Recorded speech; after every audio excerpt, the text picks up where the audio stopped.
Almost అందరికీ ఉండే doubt, ఏ diet follow అవ్వాలని. కీటో డైటా, లిక్విడ్ డైటా, క్రాష్ డైటా అని. వీటిలో ఏ డైట్ ఫాలో అవ్వద్దు. మీరు ఇప్పటిదాకా ఏం తిన్నారో అదే తినండి, కానీ చిన్న చిన్న చేంజెస్ చేస్తే చాలు. అవేంటో ఈ వీడియోలో చెప్తా, ఫుల్ గా చూడండి. Hello guys, welcome back to the channel. నా పేరు రవి. నేను ఒక ఫిట్నెస్ అడ్వైజర్ గా సెల్ఫ్ ట్రైనింగ్ గురించి మీకు చెప్పడంతో పాటు మీ mindset and lifestyle grooming గురించి కూడా ఎవ్రీథింగ్ మీకు చెప్తూ మీ ట్రూ పొటెన్షియల్ అండ్ క్యారెక్టర్ ని బయటికి తీసుకురాబోతున్నాం. ఒక్క మాటలో చెప్పాలంటే నా ఛానల్ ఒక solo levelling. So subscribe it. ఇంకా వీడియో స్టార్ట్ చేద్దాం. సో డైట్ చేసేటప్పుడు ఫస్ట్ కట్ చేయాల్సింది ఏదైనా ఉంది అంటే అది షుగర్స్ ని మనం ఎంటీ క్యాలరీస్ అంటాం. ముందు వీడియోలో చెప్పాను కదా ఎక్స్ట్రా క్యాలరీస్ అని, అందులో ఫస్ట్ ఉండేది షుగరే. సో కట్ చేస్తే మంచిది. చెయ్యలేను అని అనుకుంటే ఒక 10 to 15 grams me calorie intake లోపు తీసుకోవచ్చు. నెక్స్ట్ ఆయిల్ ని తగ్గించాలి, కట్ చేయొద్దు. ఈ ఆయిల్ నుంచి కూడా ఎక్స్ట్రా క్యాలరీస్ వస్తాయి కాబట్టి 1 to 2 spoons లోపు యూజ్ చేసుకోండి. ఆలివ్ ఆయిల్, గీ అయితే ఇంకా మంచిది. ఈ రెండింటిని కంట్రోల్లో పెడితే మిగతావన్నీ తినొచ్చు. వెజిటేబుల్స్, పప్పు, rice, fruits, dry fruits, paneer, soya, curd ఏం తిన్నా ఇలా నేచురల్ ఫుడ్స్ నుంచే తినాలి తప్ప జంక్ ఫుడ్స్ అస్సలు తినొద్దు. Package foods, processed foods, deep fries ఇవి మొత్తం కట్ చేయాలి. చాలా మంది డైట్ అనగానే ఫస్ట్ మానేసేది రైసే. మరి అది ఏ పాపం చేస్తుందో తెలియదు కానీ అందరూ రైస్ మీద పడతారు వెళ్ళి. రైస్ అనేది one of the carbohydrate source, అంటే మన బాడీకి ఎనర్జీనిచ్చే సోర్స్ అన్నమాట. ఎనర్జీ లేకపోతే వర్కౌట్ కాదు కదా, మన సొంత పనులు కూడా చేసుకోలేం. అందుకే దాన్ని తగ్గిస్తే చాలు, కట్ చేయక్కర్లేదు. మొత్తంగా ఒక బ్యాలెన్స్డ్, క్యాల్కులేటివ్ గా ఒక మంచి న్యూట్రిషన్స్ ఉన్న ఫుడ్స్ ని తీసుకోవాలి. ఇప్పుడు న్యూట్రిషన్ అంటే ఏంటో చెప్తా. డైట్ చేసేటప్పుడు ఈ న్యూట్రిషన్ అనేది చాలా ఇంపార్టెంట్. మనం తిన్న ఫుడ్స్ నుంచి మ్యాక్రోస్ అండ్ మైక్రోస్ వస్తాయి, వాటిని బ్యాలెన్స్ చేయాలి. సో మ్యాక్రోస్ లో కార్బ్స్, ప్రోటీన్, ఫ్యాట్స్ ఈ మూడు ఉంటాయి.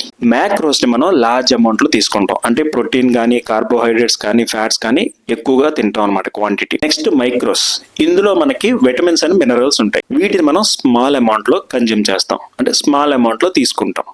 ఇవి ఎక్కువగా మనకి ఫ్రూట్స్ అండ్ నట్స్ నుంచి వస్తాయి. ఫస్ట్ ప్రోటీన్ గురించి మాట్లాడుకుంటే, ఇప్పుడు ఒక పర్సన్ ఎంత ప్రోటీన్ తినాలి అది ఒక్కొక్కరికి ఒక్కొక్కలా ఉంటుంది. ఎగ్జాంపుల్, ఒక 80 kgs ఉన్న వ్యక్తికి 20% బాడీ ఫ్యాట్ ఉంటే, తన ఐడియల్ వెయిట్ కనుక 60 kgs అయితే, అంటే తను ఉండాల్సిన వెయిట్ 60 kgs అయితే, తను ఆ 60 kgs లో ఒక్కొక్క కేజీకి ఒక్కొక్క గ్రామ్, అంటే 60 grams ప్రోటీన్ పర్ డే తినాలి. ఆ ఎక్స్ట్రా 20% బాడీ ఫ్యాట్ కాబట్టి దానికి ప్రోటీన్ తినాల్సిన అవసరం లేదు. ఇప్పుడు అదే పర్సన్ 60 kgs కి తగ్గిపోయిన తర్వాత తను మసిల్ బిల్డ్ చేయాలనుకుంటే, ఇప్పుడు అతను పర్ కేజీకి 1.2 to 1.5 grams ఆఫ్ పర్ కేజీకి బాడీ వెయిట్ కి ప్రోటీన్ తీసుకోవాలి. 60 kgs ఉన్న వ్యక్తికి 1.5 అంటే nearly 75 to 80 grams of protein per day consume చేయాలి, మసిల్ బిల్డ్ చేయాలనుకుంటే, ఫ్యాట్ లేనప్పుడు. So as per your requirement, condition ని బట్టి తీసుకోండి.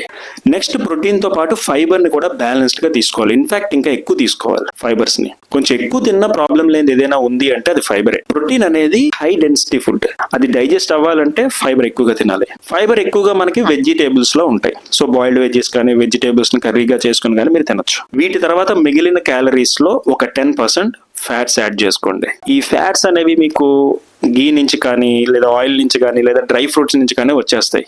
ఒక 10% తీసుకుంటే సరిపోతుంది. ఎందుకంటే ఫ్యాట్స్ అనేవి మన హార్మోనల్ ఇన్బ్యాలెన్స్ అవ్వకుండా, మన హార్మోనల్ హెల్త్ బాగుండడానికి హెల్ప్ చేస్తాయి. సో ఫ్యాట్స్ కూడా మిస్ చేయకుండా తీసుకోండి, కాకపోతే హెల్దీ ఫ్యాట్స్ తీసుకోవాలి. ఇప్పుడు నేను చెప్పినట్టు గీ నుంచి కానీ, డ్రై ఫ్రూట్స్ నుంచి కానీ వచ్చే హెల్దీ ఫ్యాట్స్ అవి మీరు యాడ్ చేసుకోవచ్చు. ఫర్ ఎగ్జాంపుల్, ఒక రేషియోలో మీకు చెప్పాలంటే, మనం ప్లేట్ తీసుకుంటే ఆ ప్లేట్ లో ఒక 30% ప్రోటీన్, ఒక 30% కార్బ్స్, ఒక 30% వెజీస్ అండ్ మిగిలిన 10% ఫ్యాట్స్. సో ఇలా బ్యాలెన్స్ చేసుకోవాలన్నమాట మన మీల్స్. నేను ఇప్పుడు ఎలా తీసుకుంటానంటే, 100 grams పన్నీర్ తీసుకుంటాను ప్రోటీన్ కోసం. నేను వెజిటేరియన్ కాబట్టి పన్నీర్ తీసుకుంటాను. మీరు చికెన్ కానీ, ఫిష్ కానీ ఏమైనా తీసుకోవాలంటే తీసుకోవచ్చు, లేదా నాకులా పన్నీర్ కూడా తీసుకోవచ్చు. నేనైతే ఒక 100 grams నా క్యాలరీ ఇంటేక్ తగ్గట్టుగా నేను తీసుకుంటున్నాను. యాజ్ టీజ్ గా కాపీ చేయకండి. నేను ఒక డిజైన్ కోసం మీకు చెప్తున్నాను. ఒక 100 grams పన్నీర్ తీసుకుంటాను, లో ఫ్యాట్ పన్నీర్. 200 grams రైస్ తీసుకుంటాను. 150 to 200 grams బాయిల్డ్ వెజ్జీస్ తో చేసిన ఒక కర్రీ ఏదైనా సరే తీసుకుంటాను. అండ్ ఒక 10 grams గీ యాడ్ చేసుకుంటాను. అండ్ ఒక 100 grams కర్డ్ యాడ్ చేసుకుంటాను. ఎందుకంటే ప్రోబయోటిక్స్ మన గట్ హెల్త్ బాగుండడానికి హెల్ప్ చేస్తుంది, గుడ్ బ్యాక్టీరియా అనమాట. సో నా మీల్ ఇలా ఉంటది అనమాట. ఇదే మీల్ అంటే ఏ పారామీటర్స్ తో మనం ఎన్నిసార్లు మీల్స్ తీసుకుంటే, మోస్ట్లీ మనం 3 times మీల్ తీసుకుంటాం per day. Breakfast, lunch, dinner. ఈ మూడిట్లోనూ ఈ ఎలిమెంట్స్ అన్ని ఉండేలా చూసుకుంటే చాలు, అదే డైట్. కాకపోతే కాకపోతే ఇవి మీ క్యాలరీ ఇంటేక్ లోపు తీసుకోండి. ఇప్పుడు నా క్యాలరీ ఇంటేక్ లోపు నాకు 200 grams 200 to 250 grams రైస్ సరిపోతుంది. ఒకవేళ మీ క్యాలరీ ఇంటేక్ ఎక్కువ ఉంటే మీరు 300 grams రైస్ కూడా తీసుకోవచ్చు. అంతేకాని 150 grams కన్నా తక్కువగా రైస్ తినొద్దు. అంతకన్నా తగ్గించకుండానే మెయింటైన్ చేసుకోండి, మీ క్యాలరీ ఇంటేక్ లోపు సరిపోతుంది. అండ్ ఇంకొక విషయం, రైస్ మాత్రమే కార్బోహైడ్రేట్స్ కాదు. ఓట్స్ తీసుకున్నా అందు నుంచి మనకి కార్బోహైడ్రేట్స్ వస్తాయి, చపాతీ తీసుకున్నా అందులోంచి మనకి కార్బోహైడ్రేట్స్ వస్తాయి.